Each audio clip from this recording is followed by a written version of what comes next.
We have a quorum. Mhm. Dean, thank you for doing the minutes. You're welcome. I did make them a little bit shorter, but not much. And so, Art, did you have a chance to look at them at all? Yes, I did, and I make a motion to accept. And I would second it, I guess. So if Dave, you're in favor of us accepting these, I guess they're done. Okay. Time to say yes. Okay, thank you, Gene. And tonight Art has agreed to Mhm. take the notes. On the subject of new members, there are Board of Supervisor interviews tomorrow. Stephanie tells me that there will be 2 candidates who are interviewed. And I guess we'll know shortly after that meeting whether or not the board finds them to be acceptable or not.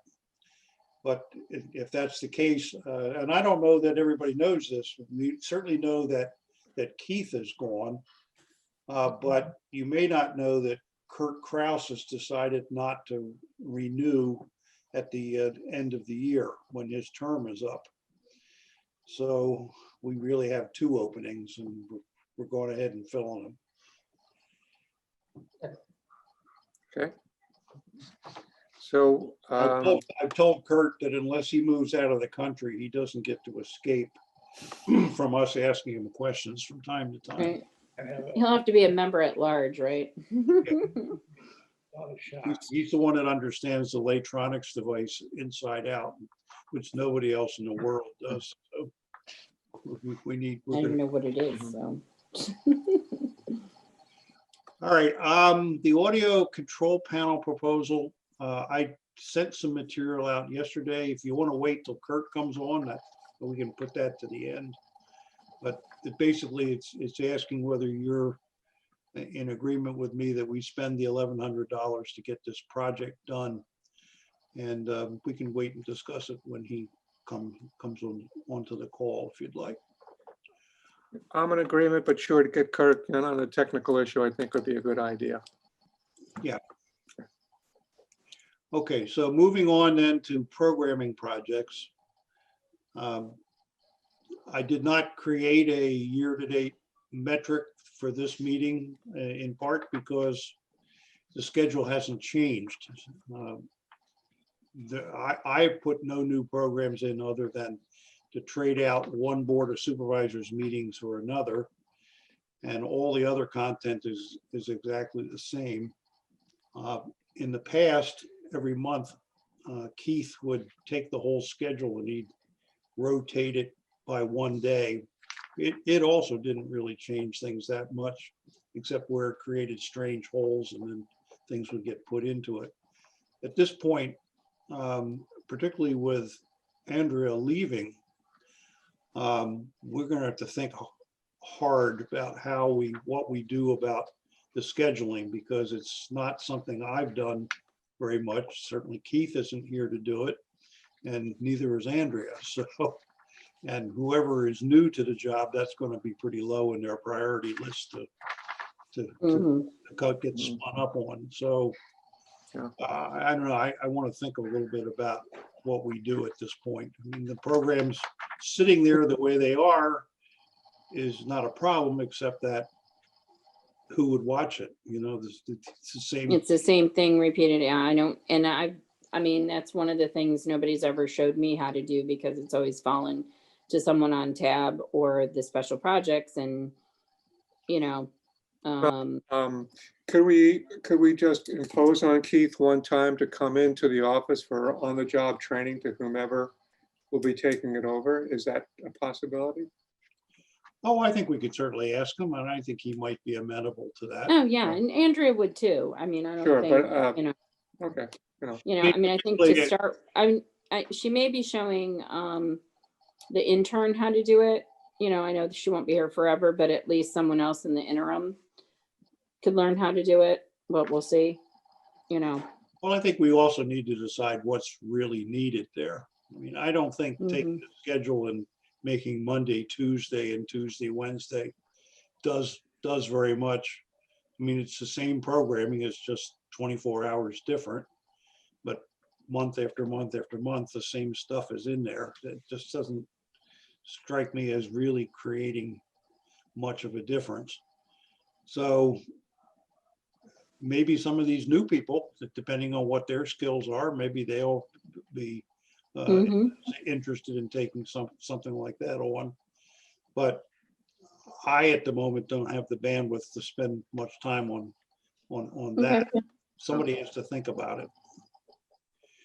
Anyway, I think we just set it aside for the moment, but the content metric I didn't run this month for reasons like that. The coronavirus interviews and vignettes. Art, you want to tell us what? Sure. you're did with that? I did one interview a couple of weeks ago, a little less than that. And that went well, last about, I'd say 20 minutes or so, with a fellow named Joseph Lockett, who works at the airport. So it was interesting to get his perspective about what happened at the airport, also with his own job working for one of the major airlines. So I thought that was an interesting thing. I have a second interview coming up on Wednesday night at 7 o'clock with Tom Quinn, who owns his own business. So Good. yeah, What he, kind of business is it? he does strategic marketing for mergers and acquisitions.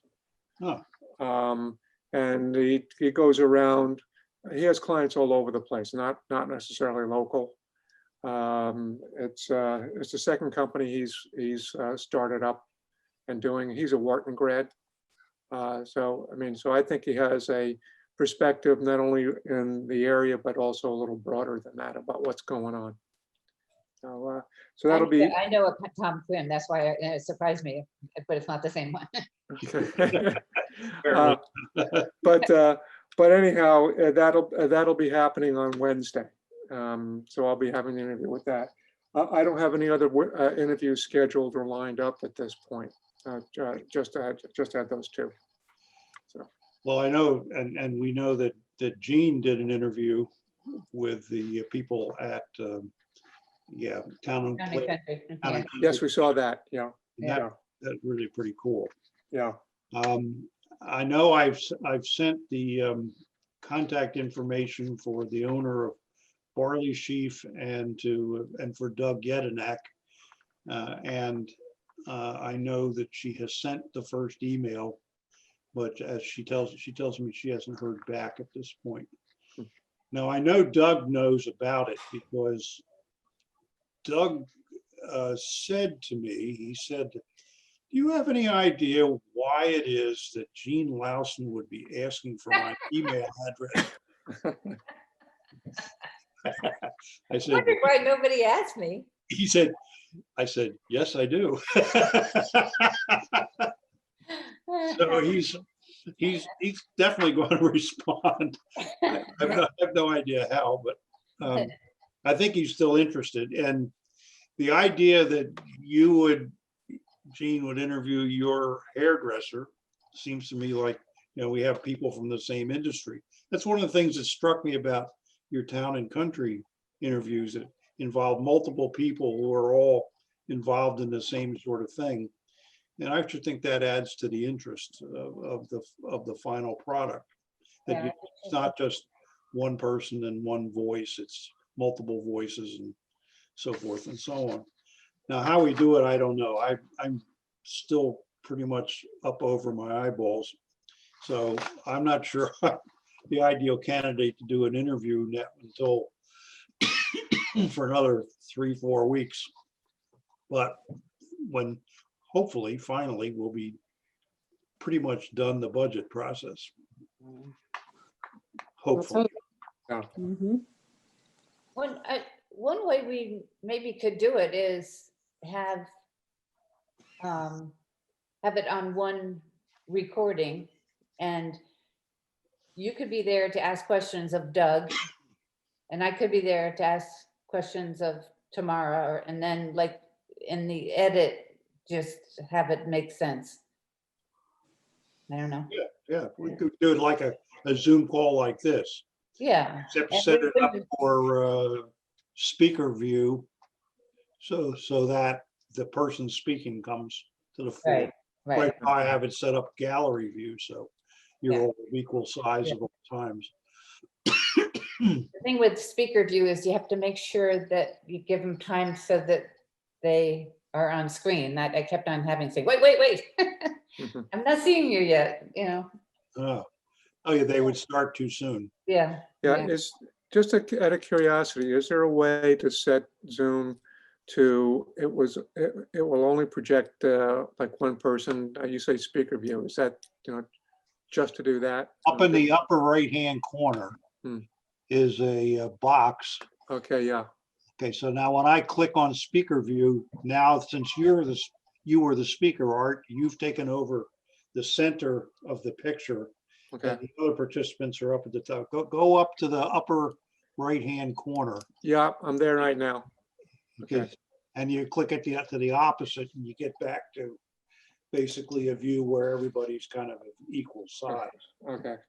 I was just wondering if there was a way of, of getting Zoom to only focus on one person, whether they're speaking or not, for the interview, but I guess there's no way of doing that.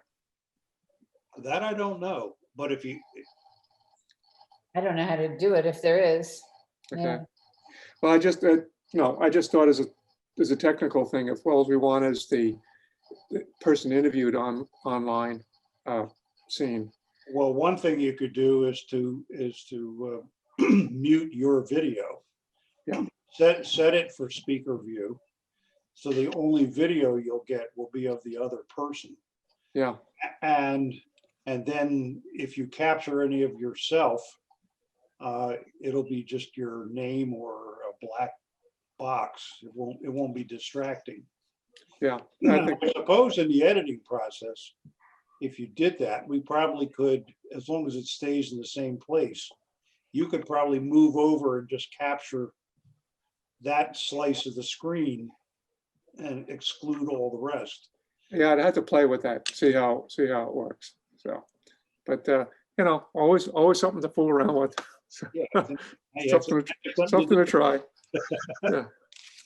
All right, so what should we do to move this forward? You've got some interviews scheduled, Art, so that's Right. good.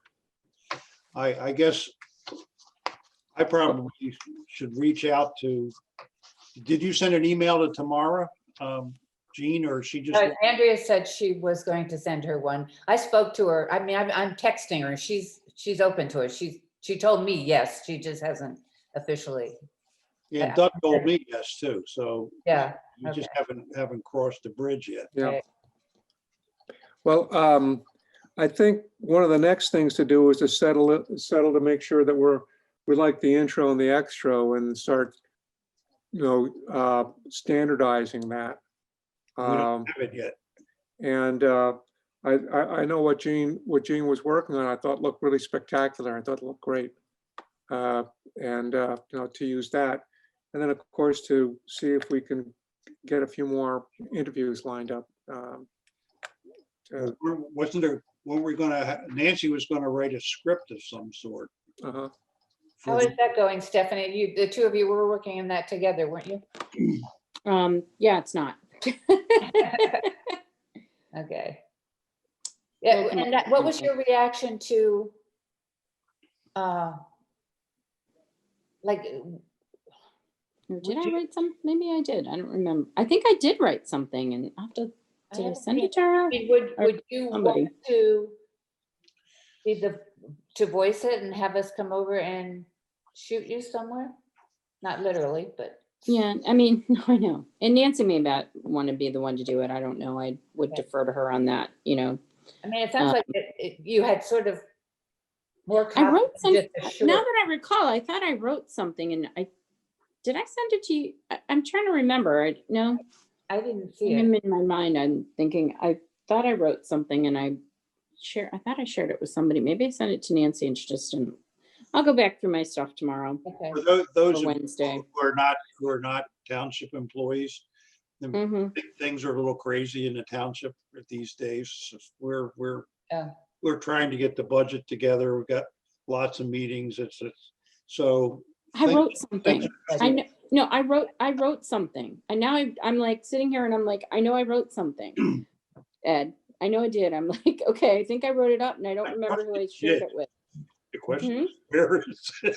Where is it? It's in Word. don't I don't remember know. seeing it, but- I'll go hunt it up tomorrow after like all my meetings. Well, maybe Wednesday or Thursday, but we'll find it. And we're out of town till We've been Saturday. with you all day. Perfect. Okay, good. You guys go out of town. Don't worry about it. Okay. Find it. Okay. Yeah, Like, we'll wait a get to minute. it. I did. I know I did.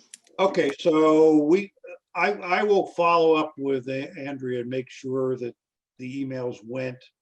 And then I think if we don't get a response, then we should just reach out separately, Gene, and you and I, and see what we can line up for Doug and your person. Yeah. I haven't given any thought to the questions. I gather there are some standard questions out there, and He Yeah. came up with some standard questions, and I sort of was looking at those when I did my interview and sort of then going off on my own to, That was the idea, to start out with some Yeah. standard things, and then as the interview developed, delving into whatever comes up. right, Basically, they're starter questions. right. So, all right, well, I'm gonna have to reacquaint myself with that before we do it, Yeah. because there's less than 10, there's not very much. it's lost in the fog at this point for me. Yeah. Okay, so I guess that's enough on that. The next item down, Bucks County Virtual Senior Expo. Stephanie's familiar with it, but Mhm. anyone else is. Stephanie, you want to tell them what this is? Sure.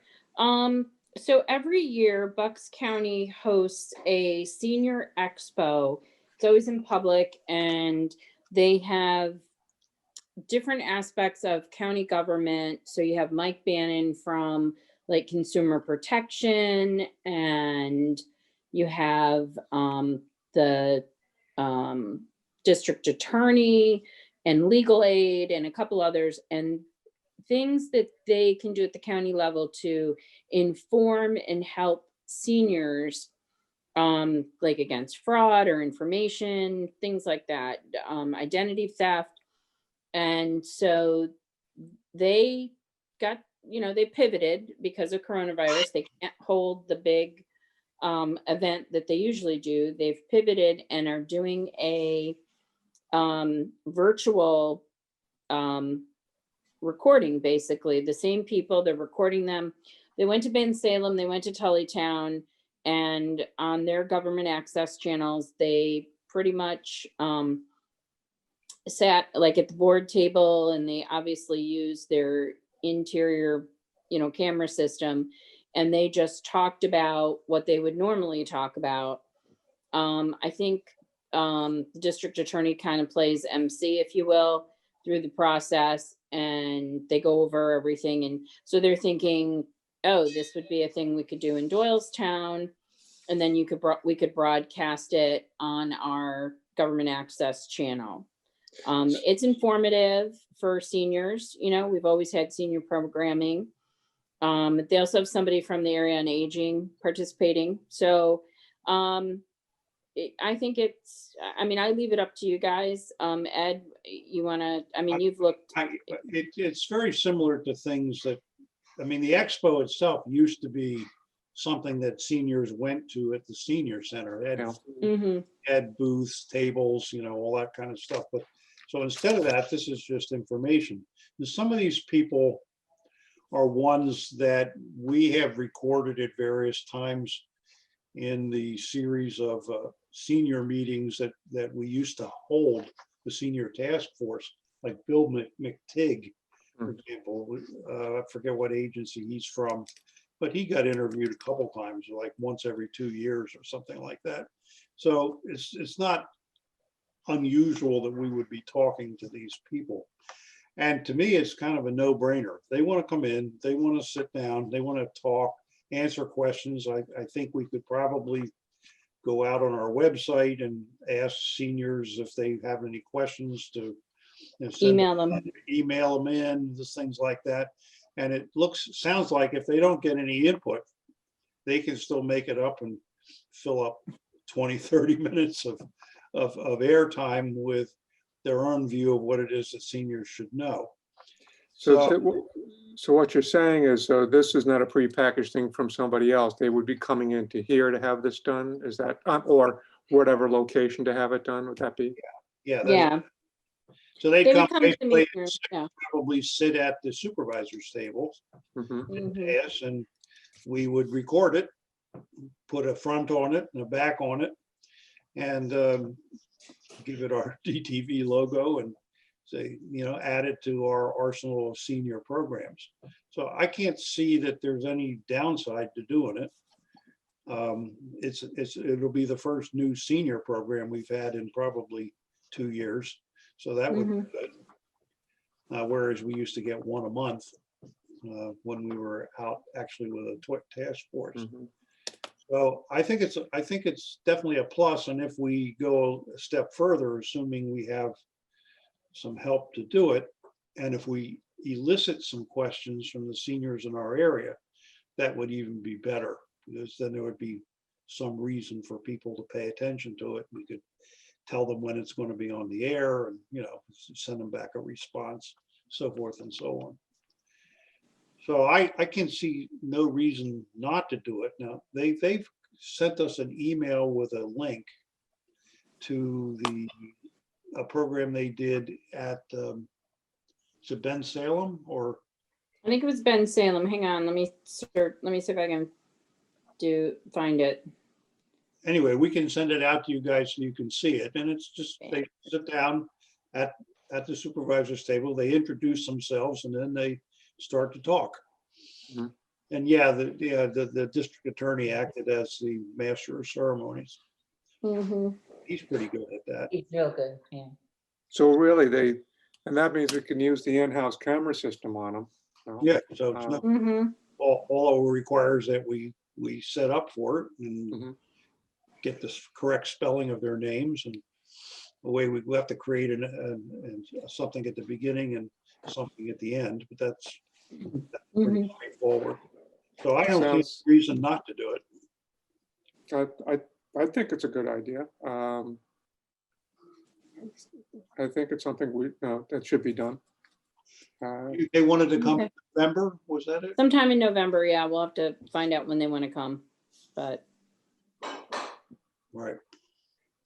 Probably not election day. no, God, no. No, probably not. Probably. Mm-mm. Okay, so we'll go ahead and pursue that, and Mhm. next time we have a meeting, we'll let you know how that. Okay.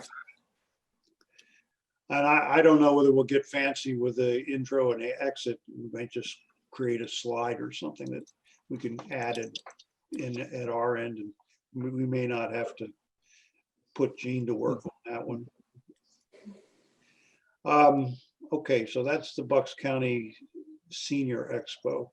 School district, that's Nancy, so she's not here. And Well, I can tell you, there was a young man that she put us in contact with, Max Brickbill, and he did come with his camera to the September 12th event, that Jean put the thing together for the preview. He came to the tree planting and did some filming, and some people spoke at the event and everything. And then he did the step into September, and then he went over to Fido Float. So we hosted 3 events that day, 2 with the borough, and 3 because the bike hike is with the borough too. So 3 events. And he recorded and took photos and that kind of thing. And he's stringing it together. The last email I had was photos of some of the people, and he needed the names, underneath. So I gave him the names of the people, and I'm waiting for him to send me somewhat of a final version. And apparently the kids were all home, and now they're back in school. And he also got some positioned to tape like some sporting events or something. So, and he's a senior, so I think he's applying to colleges and, We'll Yeah. see, he is- we'll see what we but get when he's we get very, it. very nice. Seems a little shy, but very, very nice. And, so we'll see what he produces. I'm Yeah. kind of looking forward to seeing it. Yeah. Yeah. Sounds interesting. Mm-hmm. Okay, that brings us to walk with the doc. I have basically, Keith sent Dr. Kmetso an email saying that he was no longer going to be coming to film them. And so that email is sitting in my email chain, waiting for me to compose an answer to it. To tell Dr. Kmetso we either are going to do it or not going to do it. I don't myself, I just don't have the time to do it. And I don't think it's appropriate for me to spend the time that way. And if no one else is interested, then I say we just take a pause for a while and wait till we see maybe one of these new candidates would be interested. But it was a kind of an interesting project that Keith got involved in. You don't ever show any of the people themselves. Apparently there's restrictions about that. So you show the doctor, you show their speech, and they were actually fairly informative. And he got a lot of programs out of it. So it's a shame to let it go by the wayside, but if it goes by the wayside, so be it. I mean, only have so many hours in the day, and you have to be willing to show up and go out in a crowd. And this is not necessarily a good time for any of us to be doing that. Yeah.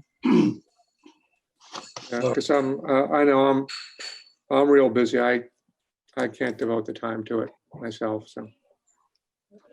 All right, well, why don't we just set that on the side now, and we'll see whether any of the new people have any spare time they'd like to do that, or interested in medical subjects. It might give you a discount if you ever went to Doylestown Hospital, but Yeah, right. it might.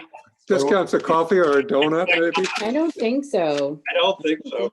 You think we get cheaper coffee? No. I know that some of the doctors that have spoken there are ones that had their hands inside my body, so I'm what they look like. Yeah. Some I've told jokes with when I'm sort of half under the gas, like, oh. Anyway, I wonder what you said. I wonder what I said. Okay. Anybody have anything else they want to add in the program's end of things? I don't right now. Okay. Gene, nothing from you? I can't think of anything. Okay. That brings us to social media. Andrea did send me her social media sheet. Yep. And I probably can share the screen. Oh, no, the host has disabled it. Hold on. Oh, No, wait a minute. I had to Oh, go here to more meetings, virtual meeting settings. Share screen, done. Okay, now you can share. what do you know? There it is. Yep. Oh, yeah. I bet that's easy to read. You have to make it bigger.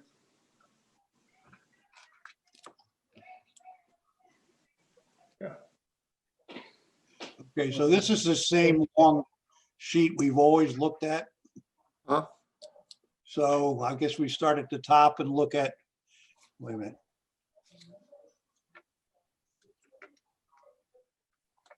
So we see more columns. All right, so we can compare August and September with this view. I don't know, maybe you can even see some of July. There you go. Are you seeing 3 columns? Yeah. Yeah. Okay, so Mhm. fundamentally, this tells us for Facebook that our likes are continuing to go up Our followers are continuing to go up. And we have about the same number of posts in September as we had in July. So that seems copacetic. Twitter. We have August. August must have been a hell of a month. It was bigger than Facebook. Yeah, you had a tornado. Oh, the tornado, right. So the You know tweet, what you say, you gotta love a good disaster. yeah, definitely a good, Brings our numbers up, right? right. Well, let's look here. The followers on Twitter went up to 4,000 and stayed up. Mm-hmm. I don't know what engagement means, so I can't give you any. That could be people sharing our tweets and stuff like that. Yeah, so that seems to have fallen off somewhat. YouTube, we've gone up, added 10 more videos. Hmm. 3 of them are the League of Women Voters videos. I don't know what the other 7 are. That's gone up, and the number of views has gone up by 125. So that's good. Instagram, pretty much flat, a little bit up in followers. And after that, you go all the way down to the Robly. The number of Robly subscribers has been growing. If you go all the way over to the right, we started at 27 in February, and we have 10 times that now, 223 here at the latter part of September. Now that's our new email system. So I can't do this the same justice that Andrea can, but it certainly doesn't look like anything's in decline. Yeah, it's all growing. I think it's all good. Does anybody have any questions I can't answer on this?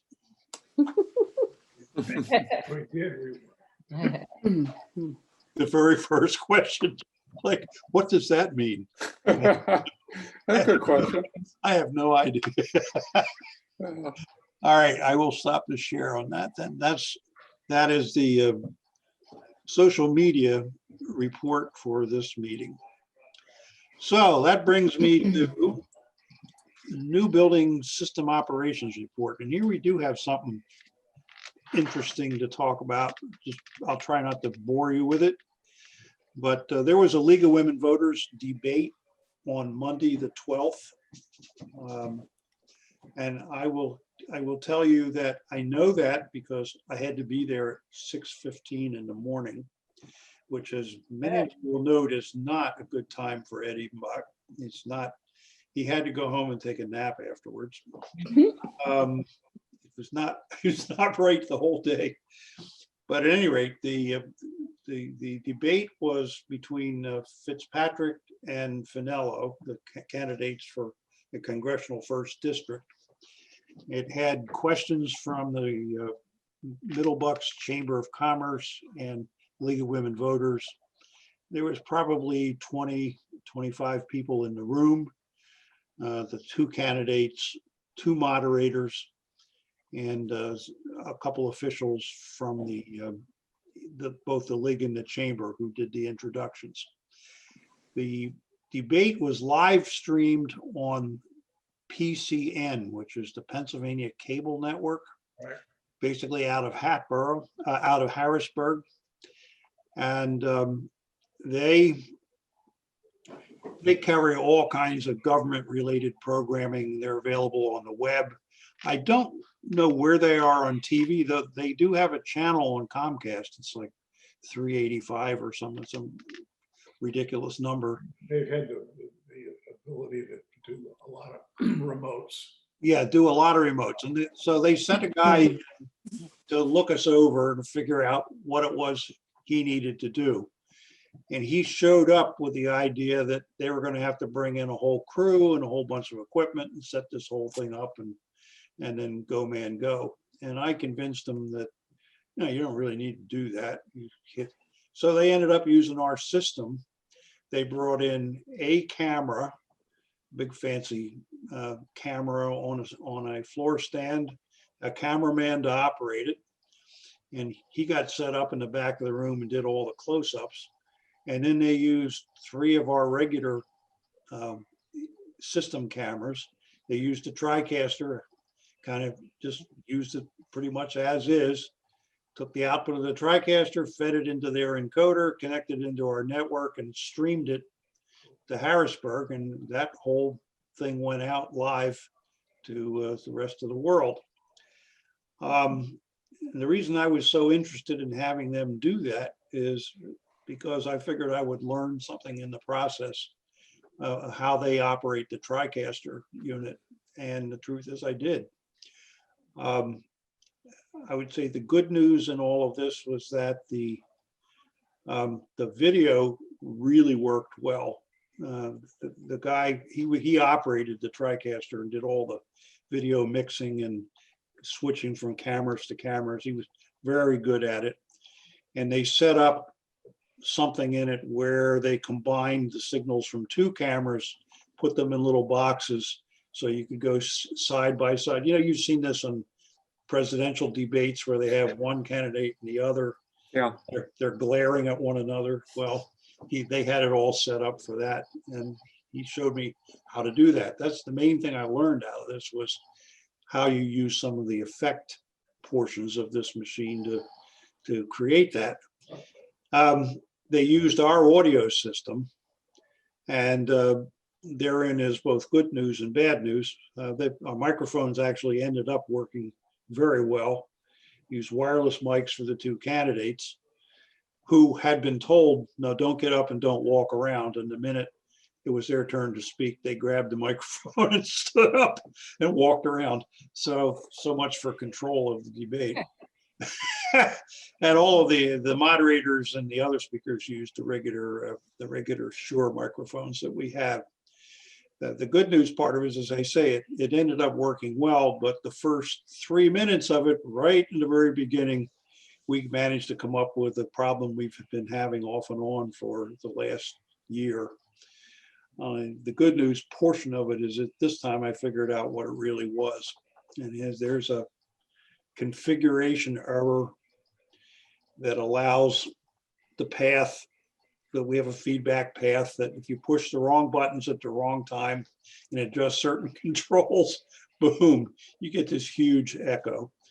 And at least I finally was able to identify what that path is, and I got it shut off, and from then on it was a beautiful broadcast. But we lost most of the introductory welcome to our debate. You know, we're so happy you could all be here, blah blah blah. I want to thank so and so. So that sound is kind of lost in the echo field. But after that, everything was fine, and I think everyone settled down at that point.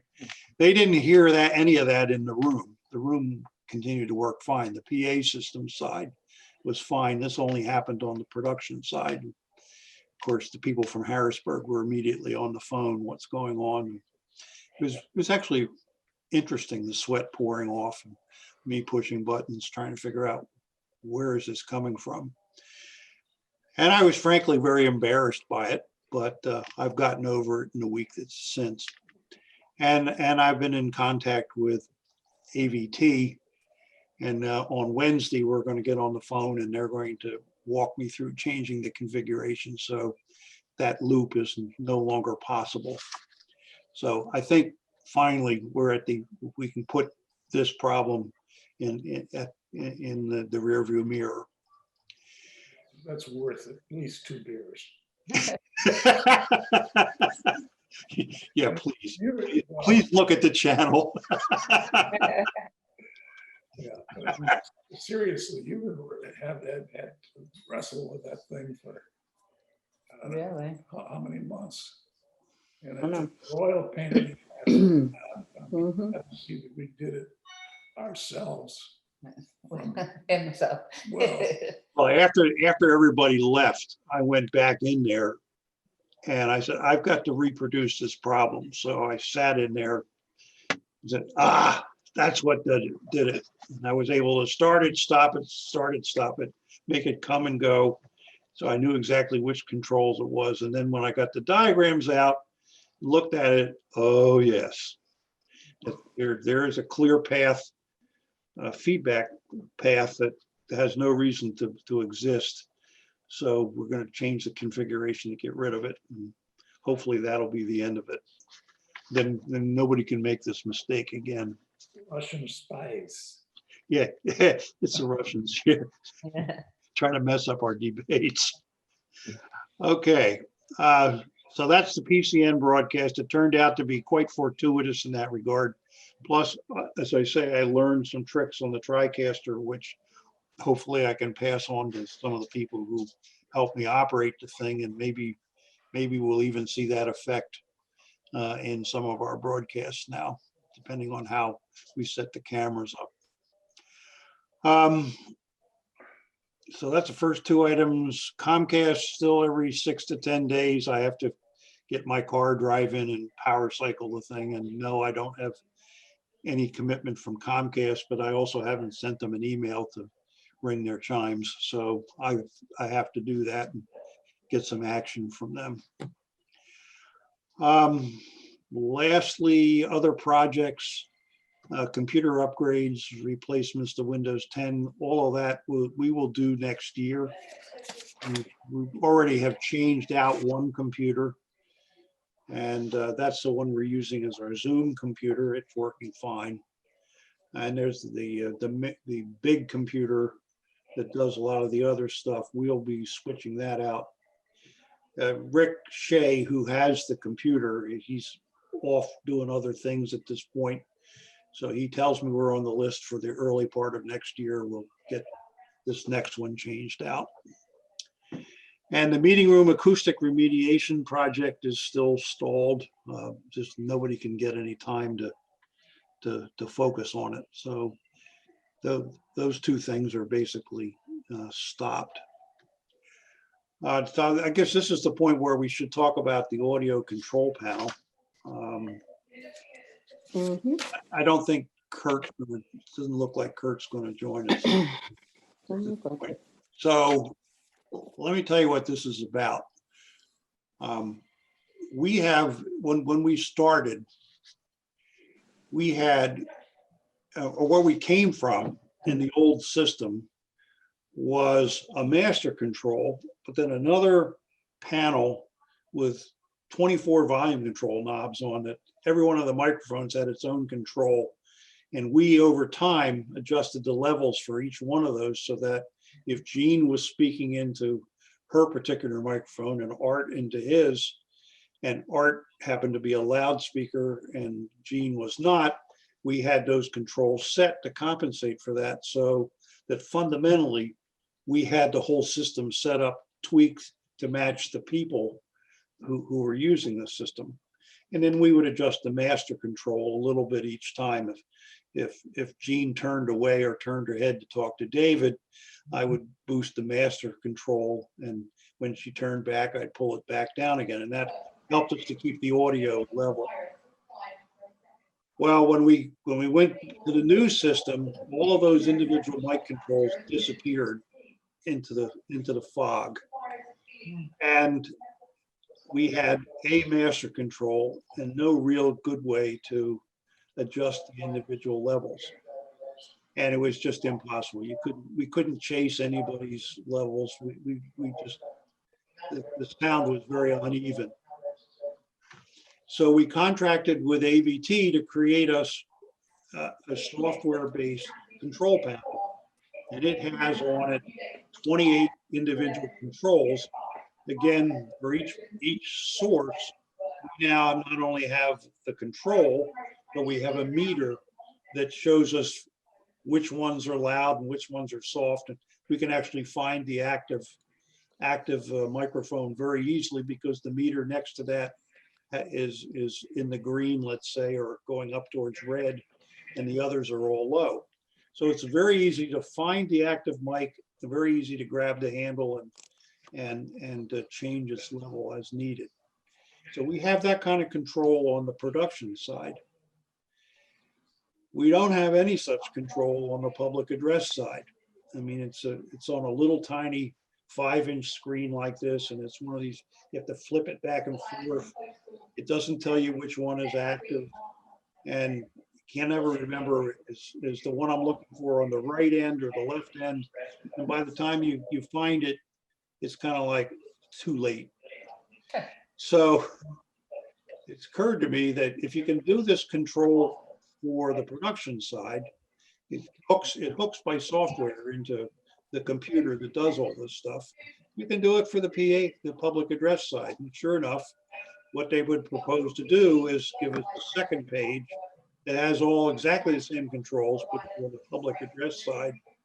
And then a third page, which gives us an even slicker set of controls that we can use to kind of preset.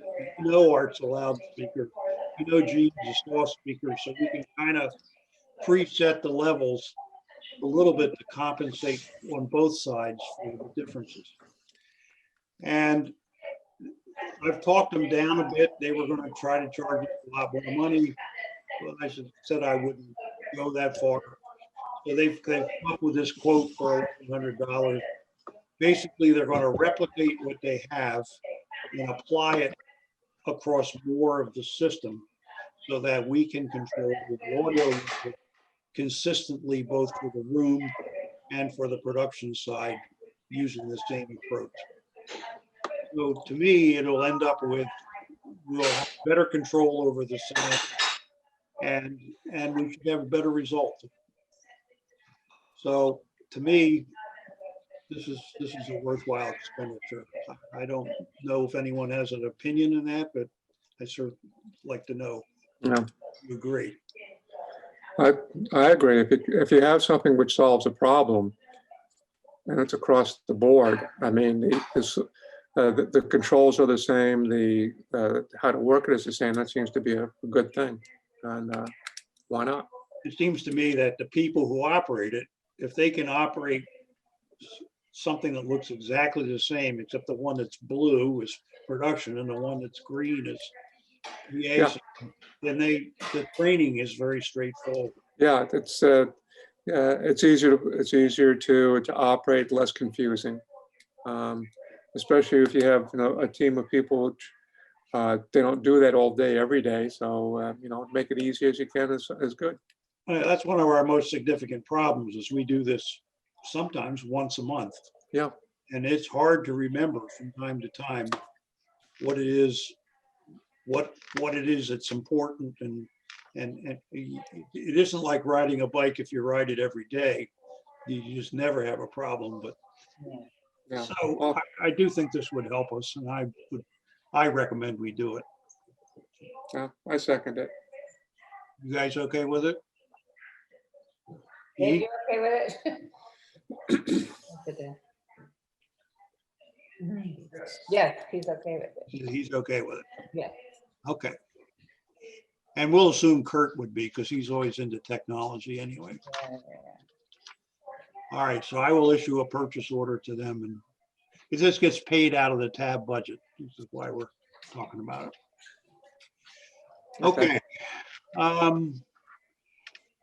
I don't have anything else on production. Stephanie has a little bit of news on the Verizon side, though, I think. Yeah, it looks like they're starting to wrap things up. The Cone Group, working with Northampton, they told us not to, put anything before our boards or anything at this point. They'll finalize things, but it looks like things are moving along and they're going to wrap it up. I know there's some concern, Ed, I don't know how to really describe it. Long term, as people are sort of cutting the ties with, cable or Fios or whatever, and going to things like Hulu and stuff like that, as to whether or not we're going to end up with getting franchise fees and stuff like that. It becomes questionable, but I think for the time being, we'll be okay. Yeah, what we've noticed, we get a stream of revenue from Comcast and a stream of revenue from Fios once a quarter. And for a while, once Verizon Fios came in, their money was higher than Comcast, and it grew for a while. But as it turns out, over the last year and a half, the Comcast numbers have sort of leveled out, and the Fios numbers have started a slow, steady decline. And you could read that as they probably are losing subscribers. It's, I mean, the money we get isn't directly proportional. It's not like $3 per subscriber. It has to do with what services they take. But if the money is going down, it either means people are not taking as much in the way of services, or there's fewer subscribers. And this negotiation basically came up with the same thing. Verizon was unwilling to go with a long-term negotiation, like a long 10-year, 15-year period, unlike Comcast, where I think ours was 10 years, isn't that right? Yeah. They wanted a long one. They wanted a long commitment. Verizon isn't so sure that 5 years from now, they're still going to be in this business. And in fact, what's the tone that comes out of the negotiations is that Verizon has decided to put their money into Verizon Wireless, into the phone side, go after the 5G network, to go after whatever the delivery of services over phone network as the place to invest, because they see this cable network as shrinking. Now, I don't know if you know it, but they haven't built anywhere near what Comcast built. I mean, Verizon, if they're in the city of Philadelphia, it would be only in certain selected neighborhoods. They never had the requirement that Comcast had to build everything. And so Comcast built everything, and now they have zillions of subscribers. Fios came out here to the suburbs, tried to pick off the cream off the pie, and now they're started heading downhill. So I don't know where they'll be, but you can understand that, given that as their motivation or their thought process in the business, they played hardball. It's like, we're not going to negotiate anything because we don't even know if we're going to be here 3 years from now. So short term, no increases. And oh, by the way, forget HD. Don't even talk to us about it. So it's kind of like they just basically said, take it or leave it, as is the way I read it. And so I think everything I read about it, the consortium is going to take it and see what happens. Yeah. But it sounds like it's coming to a conclusion. Yeah. Now, your talk about franchise fees, that's a subject maybe for another day. But the rules in that we get paid a franchise fee because of the Cable Act, because of federal regulation, but the FCC is changing the rules in such a way that the cable operators may be able to deduct the costs of providing these channels against what they owe for franchise fees, something they could never do before. In which case, we'll see our franchise fees come down. They'll get squeezed, and that is a source of revenue for us may get much smaller. So I have a question, Ed. Do you think that if we don't provide a government access channel, that then our franchise fees would remain higher? Or do you think that Comcast will be where Verizon is 10 years from now? And that they're not going to really be providing, who knows if they'll be providing this cable type service that we're so used to? Well, I don't think Comcast has an alternative. Mm-hmm. I mean, they're starting to go into the wireless phone business, but they're just new at it. And I don't know that they're building it. I think they may be leasing somebody's space on somebody else's network. But Yeah, if we don't have it, if they don't have the cost of providing the channel, then they have nothing to deduct against the revenue side, and the rules would say, well, and then they have to pay us the full 5% revenue. So that is something that could happen. That if we decide we don't have any viewers, or we don't care if we have any viewers going forward, Right. if we Mhm. gave up on the cable channel, that might protect the revenue for longer. But I think we have to wait and see how it develops. Interesting. I mean, they provide us with a fiber connection. They provide us with certain equipment. I'm sure they could allocate some I people know. to it. I mean, I'm sure they could come up with a cost to them if provided us the channel. Yeah.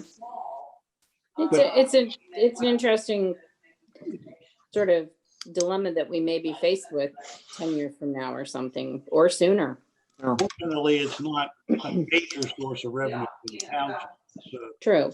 It was a nice little source, you know. $200,000, $250,000 a year. I mean, that's not minor, but it's, on the other hand, that's Yeah, I nowhere know. near the biggest source of our money. Yeah, no, I know. It's been a nice little chunk of change, let me tell you. But if they come up with $100,000 of cost, well, whoops. Yeah, I know. Mm. All right, so that Verizon story, I don't know when it comes to fruition, but probably a couple more months. Yeah. So Ed, All right, I don't have anything else on the agenda unless someone else does. I forgot to mention something, or I think I may have, did I CC you with correspondence to the Donna Rhodes from the Doylestown Historical Society?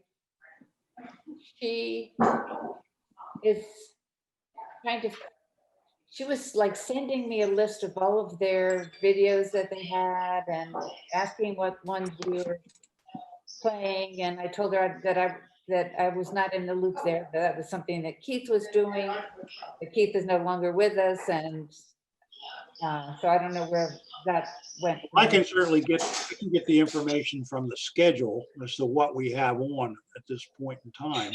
Yeah, So they actually want to know that we're using them, is that right? I guess, yeah. Yeah, And that's interesting. she's into producing more. They're doing an interview with J. Carroll Malloy, the realtor, and some other guy, I can't remember. The guy who used to own Rudolph's. Rudolph. It Yeah. was an interview the guy from J. Cole, and I don't know. They always like to, like before somebody dies, just do like the story of somebody. And I think that's what this is. But anyway, we're doing that. So if they come and ask to interview you, you don't really want to say yes. Yeah. What are they gonna do at the steps of the funeral home? Huh? What, Don't go yet. Yeah, we're not finished. We haven't got 5 more minutes. that old Monty Python thing says, he's not quite dead yet. This bird is dead.